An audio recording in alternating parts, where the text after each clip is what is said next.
What happened to my metabolism? This is the most common question that I get as a midlife health coach for women over 40. Welcome to my YouTube channel, Living Well with Adrian. I help women over 40 with all of the health issues that are related to this complicated phase of life. And today we are talking about metabolism. Now, let's talk about what metabolism is. So, everybody has a set point of how many calories you burn just doing your daily things, getting the kids off to school, getting around.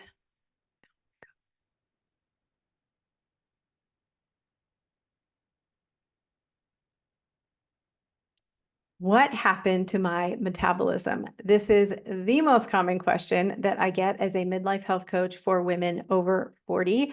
And I'm going to get to all the things metabolism today. What happened to my metabolism? This is the most common question that I get as a midlife health coach for women over 40. And I'm going to talk all things metabolism today. But I want to welcome you to this channel, Living Well with Adrian. I help women over 40 overcome all of the health challenges that come with this phase of life. And many of us are no stranger to changes in our metabolism. So let's talk first about what is our metabolism and what is a basal metabolic rate. It's very important to know where we are to know where we're going, right? So our basal metabolic rate is a set point. Everybody's is different regardless of your age. And that set point is how many calories you burn at rest. This is how many calories you're burning watching Netflix, going to the grocery store, digesting your food, sleeping, getting the kids off to school, whatever the case may be. If you eat more than this amount of calories, you are going to gain weight. If you eat less than that amount of calories, you are going to lose weight. Okay, that is just simple math. There are people that think they can defy that, but that really is the bottom line. Okay, now the key is, how is that basal metabolic rate determined? One is genetics, of course, which you can change in either direction depending on your lifestyle. Body composition. Okay, one of the biggest predictors of metabolism is how much muscle mass you have. So the more muscle, the higher your metabolism. Okay, the more muscle, the higher the metabolism. So that's really important because as we get into midlife, especially after age 35, our muscles starts to go down naturally. So we've got to really keep up with building that muscle, eating the protein, all the things that I teach. So we've got to maintain that muscle mass and keep up with the loss that naturally happens as we age. Okay. And then insulin sensitivity. This is how our body processes food and carbs. Okay. We want our insulin to go up when we eat, and then we want it to come right back down, because if it doesn't, that is stored as fat. So very, very important to maintain that insulin sensitivity. Nutrition, of course, the calories, the macronutrients, if you're familiar with macros, all of those things determine our metabolism. Exercise, okay, what type of exercise are you doing? I just gave you a little hint that strength training is going to be more bang for your buck in that respect.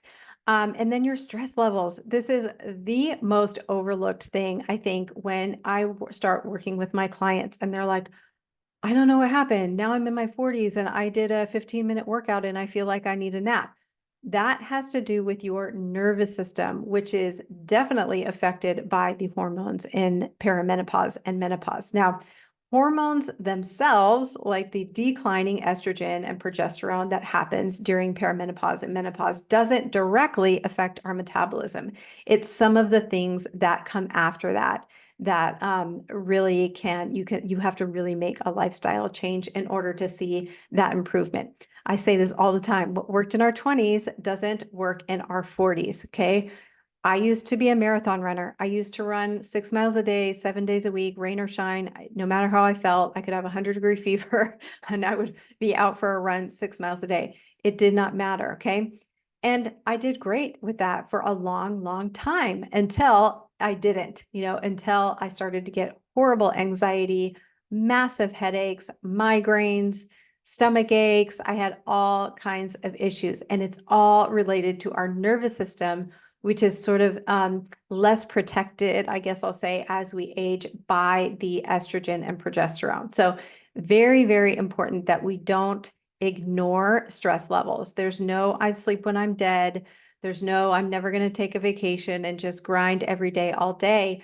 Our body just can't handle that anymore. Okay. So very, very important. Now, let's talk about diet. So you think, okay, well, if I know my set point and I want to lose weight, I'm just going to simply eat less. Okay. It makes total sense, right? Mathematical sense, logical sense. But let's talk about why that fails, why those diets fail. This is why when you go on a restrictive diet or you give up carbs or whatever the case may be, you end up right back where you started, if not worse. Okay, so let's explain what dieting and chronic dieting. I mean, I talk to clients that have been on a diet like since they were 12. So chronic dieting, especially, this is what it does to your metabolism. So when we start to eat less, let's say your set point is 2,000 calories. Okay, 2,000 calories. If you eat more, you're going to gain. If you eat less, you're going to lose. And you're like, okay, well, I want to lose. So I'm going to start eating 1,700 calories a day or 1,500 calories a day. Let's say you want to lose weight really quickly and you want to eat 1,500 calories a day. You will lose weight. Okay. But what happens is then your set point is now 1,500. And if you eat above 1,500 because your body's like, hey, we got to like slow this down because we're not getting enough food.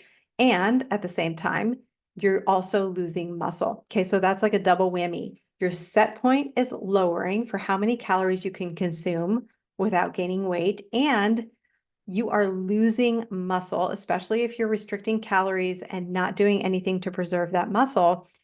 You're going to lose that muscle mass. And that in itself lowers your metabolism. Because remember what I said earlier, the more muscle you have, the higher your metabolism. Okay. So then you start to eat 1,500 calories, and then all of a sudden that's not working anymore.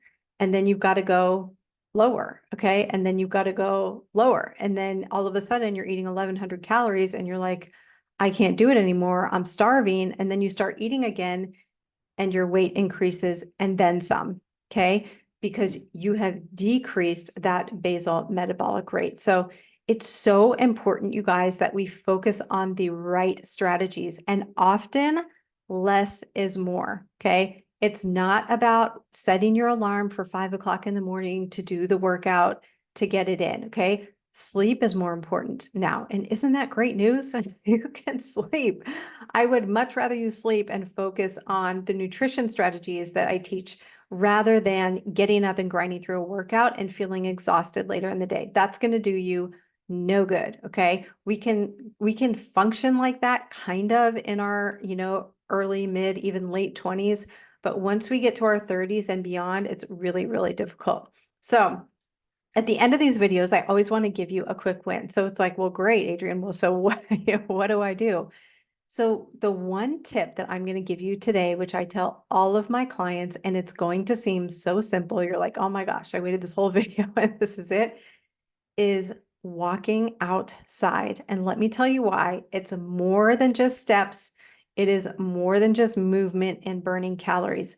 So I need to preface this by saying we need to protect our nervous system at all costs, because the rise in cortisol that happens when we are stressed causes fat storage, and it is the enemy of perimenopause. Okay. We already have so many things going on. We don't need that chronic stress in addition. So we've got to protect it at all costs. And what happens when you're walking outside, especially, is you're not only getting the ions from the air and just the natural stress relief that comes from nature, unless you're like walking in New York City, that's probably not as relaxing. But if you can get to an area where there's less noise pollution, it can be so healing for your nervous system.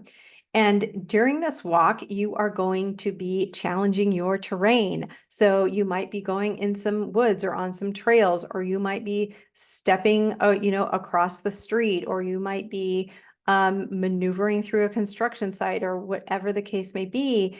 And that constant having to redirect, change directions, modify your steps based on the terrain. Maybe it's wet outside, maybe it's slippery. That is strengthening what is called your vagus nerve. I am not going to get into that too much today. I will talk about that in another video. But that is what gives you that protection against stress. That's what makes your body really, really good at managing stress effectively. So it's not about eliminating stress in our lives. For many of us, I mean, teenagers at home, aging parents, major life decisions, all of those things that happen in midlife, especially in our 40s and 50s. We can't take that away, nor would we want to. So we've got to teach our bodies to really manage stress effectively. And that is one way to do it, is by protecting your nervous system, strengthening that vagus nerve, which we can do by walking in nature. The other thing that strengthens our vagus nerve through walking is the bilateral movement. Now, you can do this at home.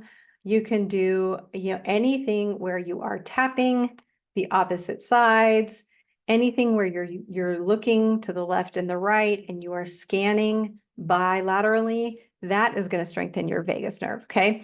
So all of those things are really, really important. And then when you're on the walk, what sounds fun? I love to message with friends.